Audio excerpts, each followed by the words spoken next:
Before temples were built in Jerusalem, before prophets walked the sands of Arabia, Africa was already speaking to the divine. But that truth was buried, erased, because if the world knew where the idea of God really began, everything would change.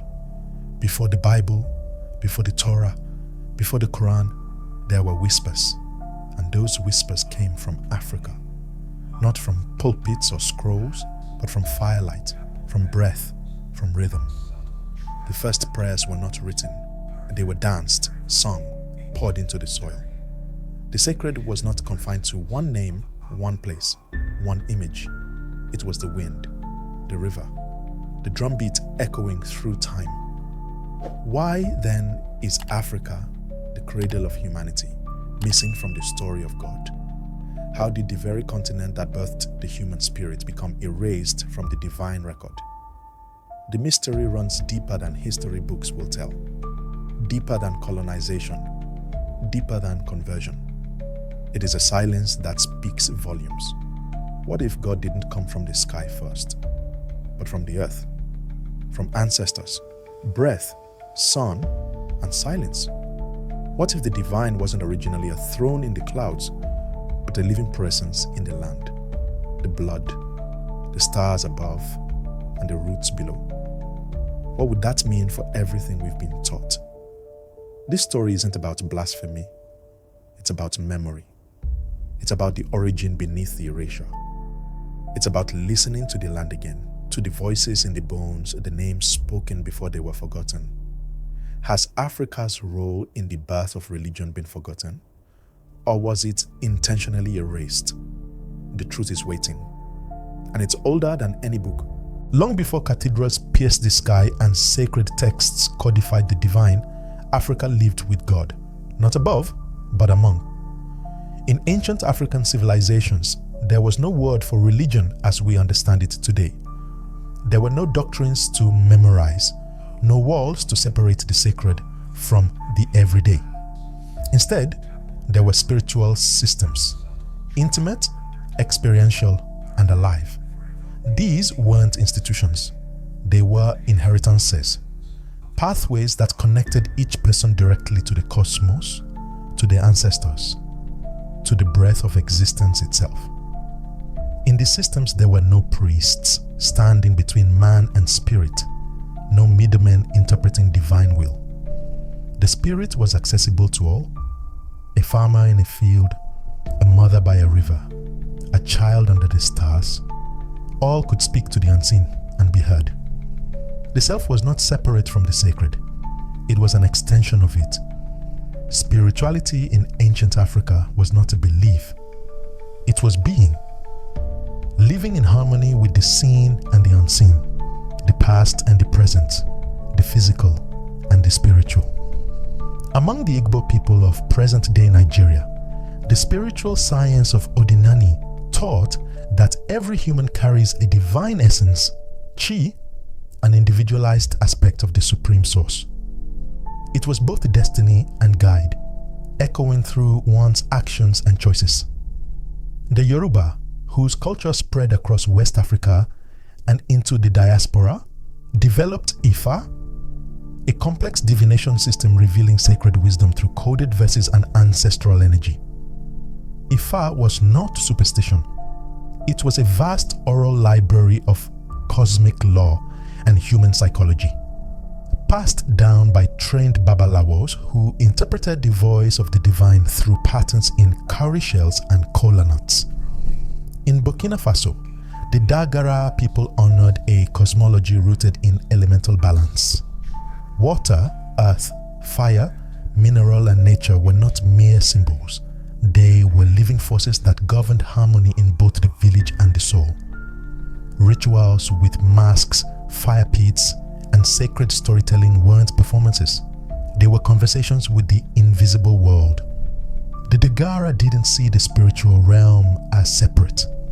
It was woven into the fabric of daily life, as essential as food and shelter. And then there was Kemet, ancient Egypt, whose spiritual science inspired awe for millennia. Temples aligned with stars, glyphs echoing universal truths, and a pantheon that symbolized laws of nature and human consciousness. Ma'at, the central principle, stood for balance, truth, and order, not just in society, but in the cosmos. Every action, every breath was meant to reflect the divine symmetry of the universe. Kemet didn't voice the gods as distant beings, but as aspects of one source, expressions of universal principles made personal. Across the continent, nature itself was scripture. Mountains were ancestors, rivers held memory, trees whispered secrets if you listened long enough.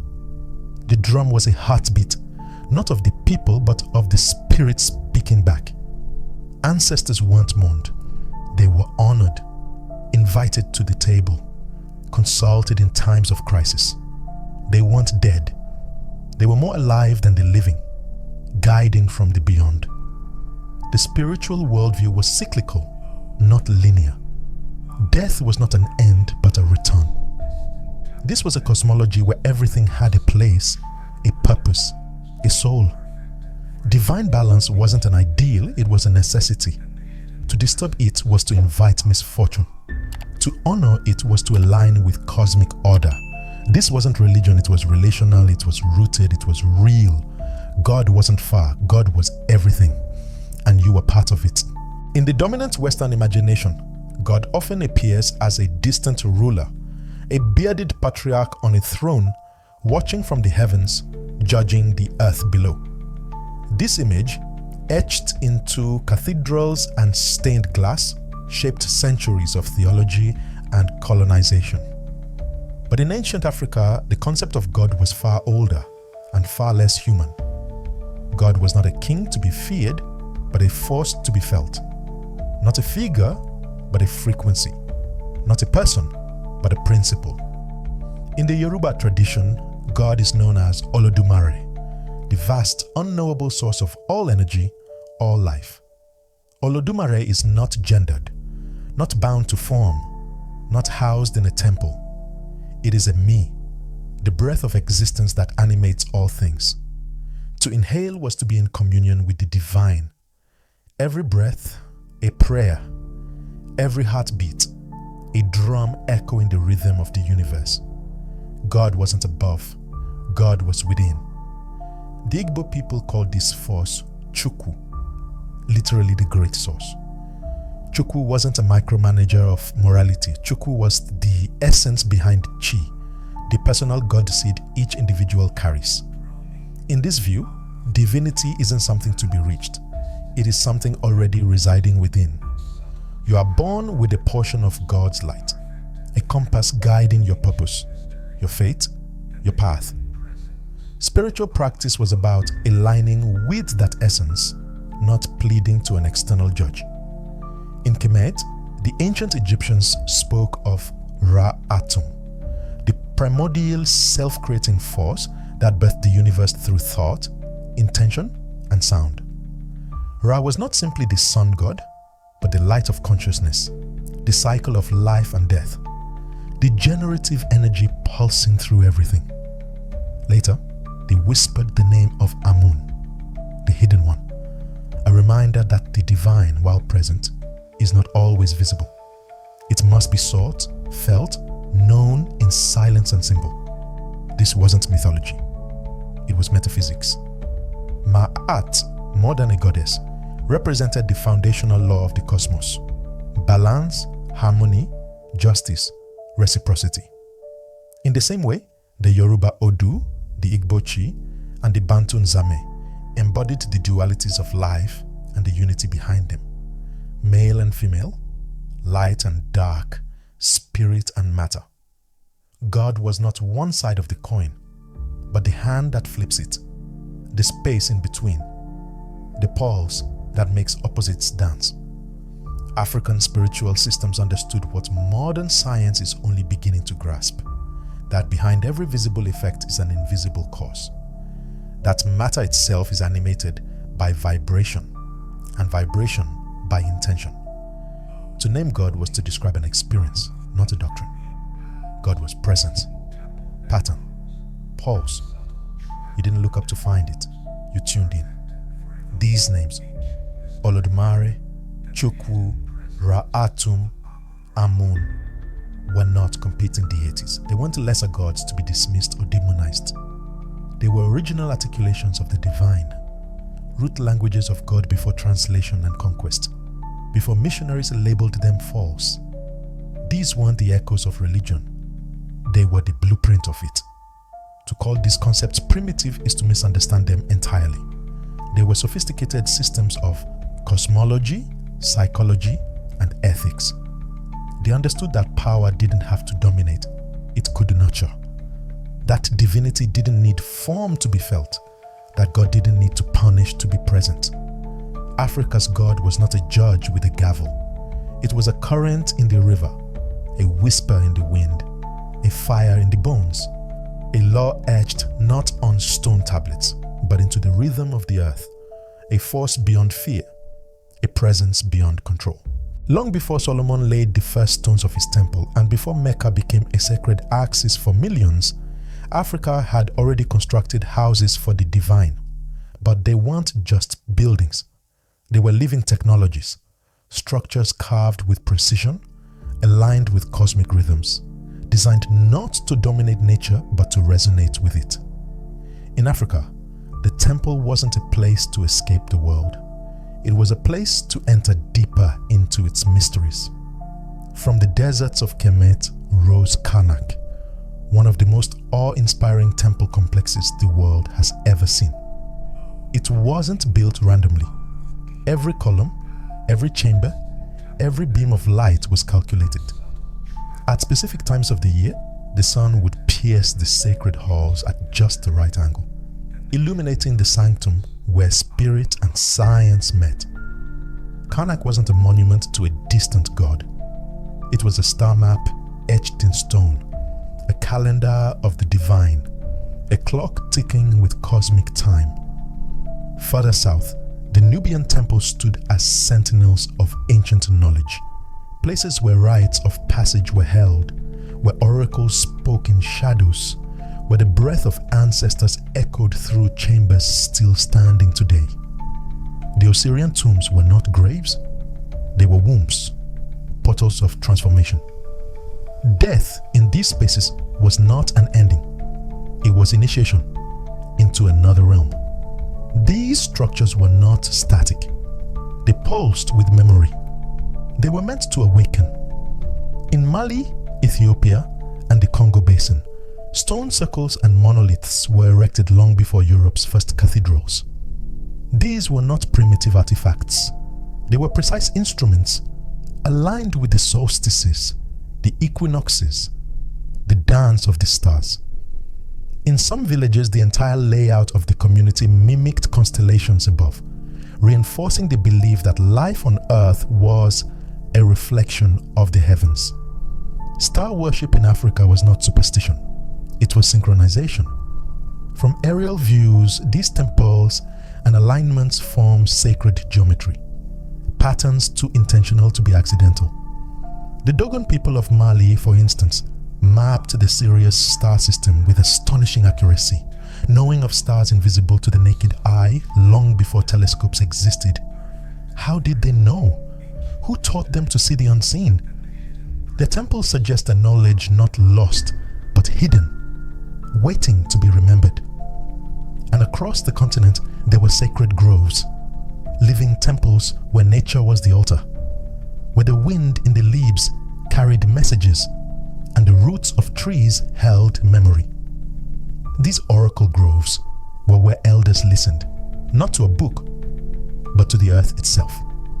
The rituals weren't written, they were encoded in rhythm, in repetition, in reverence. Initiation wasn't about belief, it was about embodiment. Voiceover. God's first houses were not churches. They were carved from memory, stars, and the bones of ancestors. These were not places to simply worship. They were places to become, to remember, to realign. You didn't visit these temples to beg for blessings.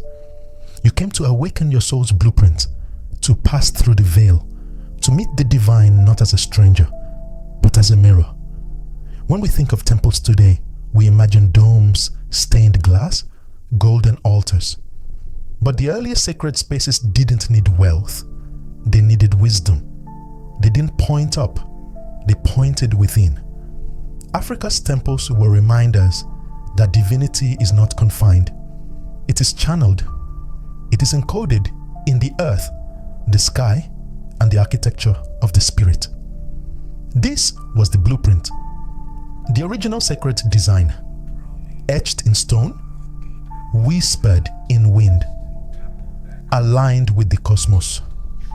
Africa was the first cathedral, the earth itself, its altar. In the West, death often marks a finality, a departure, a closing of the book. Ancestors are remembered briefly, mourned, then laid to rest. But in ancient African spirituality, the dead were not gone. They were not removed from the realm of the living. They were elevated, transformed, present. Ancestors were not figures of the past. They were living memory, divine witnesses, and active guides from the beyond. They walked with their descendants, whispered in dreams, intervened in decisions, and protected bloodlines. In Africa, the veil between the living and the departed was thin, permeable, sacred. African cosmologies did not see God and ancestors as separate. To many cultures across the continent, the ancestor was not a detour from God, but a direct extension. A reflection of divine light passed down through flesh and bone. Just as a river flows from a mountain, so too did the living flow from the divine source. And just as the river carries the minerals and memory of its origin, the bloodline carried spiritual code, what some call ancestral DNA, but what elders knew as covenant. This covenant wasn't written on scrolls, it was etched in blood. Each person was born into a lineage not just of genetics, but of spirit, each child carrying echoes of prayers spoken generations before.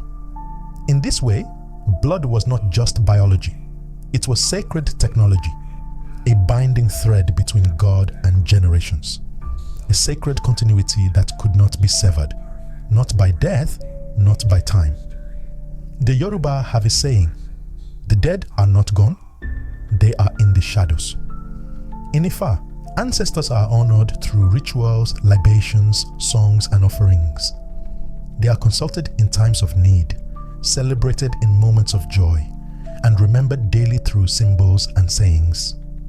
This wasn't superstition, it was relationship, reverence, a recognition that the divine doesn't just live above, it lives behind us, beside us, and within us. The Igbo people held a similar view. Their ancestors, called Ndi Ichie, were considered guardians of moral order and familial destiny. To dishonor an ancestor was to dishonor oneself, and to neglect them was to cut off spiritual inheritance.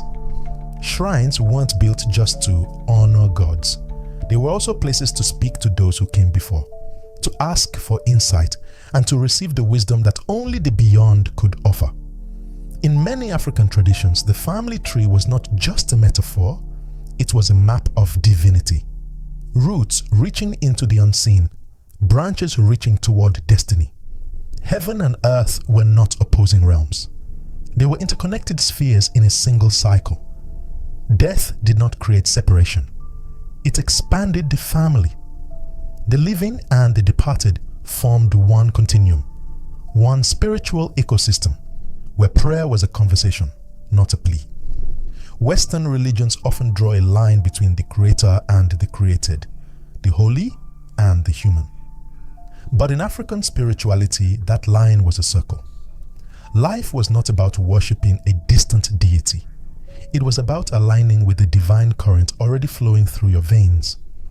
To honor your ancestors was to honor the God who made them. This perspective changes everything.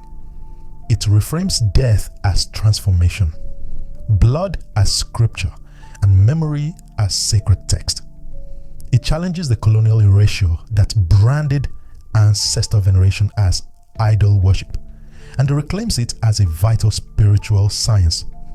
When African temples were burned and traditions outlawed, the altar remained within the blood. Oral traditions survived because they were encoded in identity. To forget your ancestors was to forget yourself. To reconnect with them was to come back to the source. This was the divine in the bloodline, an unbroken lineage of spirit, story, and sacred purpose. And through it, Africa did not just remember God. Africa embodied God. The erasure did not begin with war, it began with words. When colonizers stepped onto African soil, they did not come empty-handed. They brought books, crosses, and crescent moons. They carried new names for God and new ideas of what was holy and what was not. They looked upon the shrines, the rituals, the sacred groves, and saw something unfamiliar.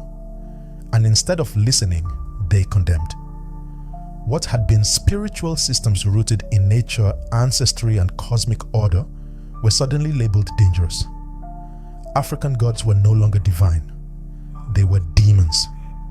Ancestor reverence became idol worship. Entire cosmologies were declared evil, forbidden, erased. But this wasn't just a difference in belief.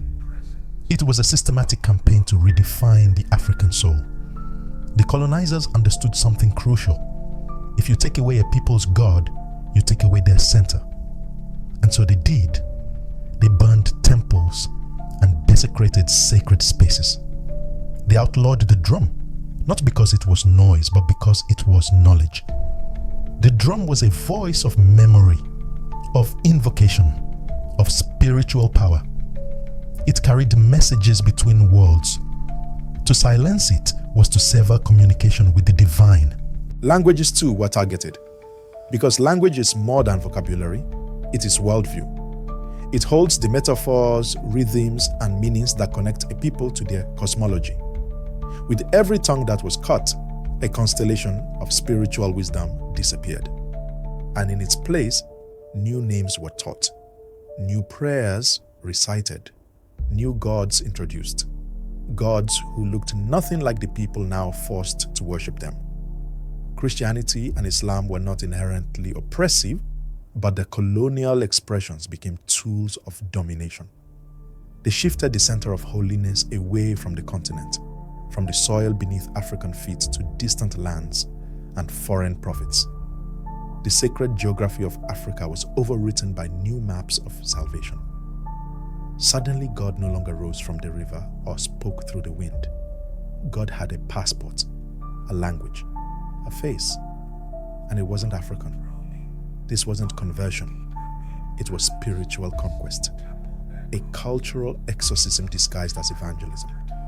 Generations were taught that their ancestors were sinners, that their rituals were blasphemous, that their heritage was something to be ashamed of. A spiritual genocide occurred, not through fire alone, but through forgetting. And as the churches failed, the temples crumbled. As new holidays were observed, ancient cycles were broken. The God of your fathers was replaced by the God of your conquerors. But Africa did not forget entirely. It never does. Beneath the ashes of colonization, embers of memory smoldered. In lullabies sung by grandmothers, in dances performed by moonlight, in carved symbols passed from hand to hand, oral tradition carried what written doctrine tried to erase. In the rhythm of the drum, the cadence of the story, the twist of a proverb, God still spoke. Even in silence, the ancestors still listened. Spirituality survived in fragments, in naming ceremonies, in secret rituals, in coded language wrapped in praise songs. It lived in resistance, in refusal, in the quiet knowing that what was demonized had once been divine, that the fire meant to destroy had only transformed the sacred into something deeper, hidden, but alive. The colonizers may have tried to erase God from Africa, but they did not succeed, because God was never just in the temple. God was in the breath, in the blood, in the story, and stories once planted grow roots, they wait, they return, and now that return has begun. Something is stirring across the globe. in whispers, in rituals, in the rhythm of ancestral drums, Africa's spiritual memory is rising. After centuries of silence and shame, a generation is awakening. A sacred reclamation is underway. This is not nostalgia. It is not rebellion. It is return. Across continents, from city streets to village altars, Black people are reaching back. They are picking up what was dropped, stolen, hidden. In the heart of Harlem, in the hills of Jamaica, in the streets of Salvador da Bahia, divination tables are being opened. Cowrie shells clink again. Songs once buried in fear are being sung with full voice. Ceremonies long forbidden are performed under full moons, with ancestors called by name. The spirits are being remembered, the rituals revived, the sacred made visible again. Afro-spiritual movements are rising. In Nigeria, Ifa is not only surviving, it's thriving. Young people, tech-savvy and spiritually hungry, are consulting Babalawos, studying Odu verses, and relearning the codes once passed in hushed tones. In Ghana and Togo, Vodun is being reframed, reclaimed, stripped of its colonial distortions. In Brazil, Candomblé pulses in rhythm with Orisha traditions, keeping the flame of Yoruba cosmology alive in song and trance. From Haiti to Trinidad, the gods are being remembered not as idols, but as archetypes, guides, principles of natural law. Kemetism, the rebirth of ancient Egyptian spirituality, is also gaining momentum. It is more than a fascination with pyramids. It is a spiritual science returning to the people who first crafted it. Ma'at, Ra, Sekhmet. These aren't myths, they are mirrors. Young Africans and members of the diaspora are studying hieroglyphs, decoding rituals, and reclaiming the philosophical systems once stripped from them. They are no longer looking to foreign lands for salvation. They are looking inward and backward and homeward. This spiritual awakening is not contained to the continent. In Cuba, Santeria dances to the same drumbeat. In the United States, hoodoo and root work have become languages of resistance and healing. In the UK, Afro-Caribbeans are forming in new circles of ancestor veneration. From Brazil to Benin, from Cape Town to the Carolinas, the divine is no longer a foreign visitor. It is an ancestral return. This is not a trend. It is not aesthetic. It is healing. These rituals, libations poured to the ground, white cloths tied to sacred trees, chants sung in languages nearly lost, are medicine. They are answers to questions that colonized religion never could satisfy. Who am I? Where did I come from? What power still lives in my name? The diaspora is no longer content with borrowed gods. A new knowing is emerging. We didn't abandon God. We were told to forget God in our image. And that image is now being restored. It is black. It is ancestral. It is elemental. It is sacred beyond scripture. Initiations are being held again. In forests, in backyards, in temples. Elders are passing down songs not sung in public for generations. Healing chants echo through sweat lodges and riversides. Children are learning to greet their ancestors with water, with words, with reverence. Identity is being rebuilt on spiritual foundation, not colonial expectation. The story isn't over. The origin is returning. Africa is remembering what the world worked so hard to make it forget. That God was never lost, only buried. That the divine was not erased, only renamed. And that no matter how long the silence lasted, memory lives in the bones. And now, the bones are singing again. The ceremonies have begun. The ancestors are listening. And the divine is rising. God never left Africa. The memory was simply buried beneath sand, beneath shame, beneath centuries of silence. But silence, like the earth, does not destroy. It preserves. And now, that memory is surfacing again, rising not from the heavens, but from the soil, from the stories passed down in kitchens and courtyards, from names whispered in dreams, from drums that never stopped beating. We were told to look up to find God. But what if God had always been beneath our feet? In the land that bore our ancestors, in the bloodlines they protected, in the temples they built not to impress, but to align. The African idea of God was never small enough to fit in a book. It was vast, living, everywhere. And for those who seek, it still is. This is not blasphemy. It is remembrance. This is not rebellion. It is return. The forgotten origin of God is the story of you. The story that colonialism tried to silence. The truth that conversion tried to overwrite. The echo that refuses to die. And now as the diaspora reconnects, as rituals are revived, as names are spoken again with pride, we stand at a sacred threshold. One that leads not forward or back, but deeper into ourselves, into our roots, into the divine that never left us. We are not lost. We are returning to balance, to breath, to ancestors, to the sacred names that were once carved into stone and soul. This journey is not about abandoning what came after, it is about reclaiming what came before. Reclaiming the divine in our image, in our rhythm, in our truth. So if this spoke to something ancient inside you, something you couldn't name until now, then don't let the story end here. Subscribe to join the reclaiming. Comment The Origin Lives. And open your spirit for the next chapter. The African Eden was the garden of God in Ethiopia.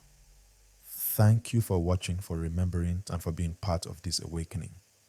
The story continues because you are the continuation.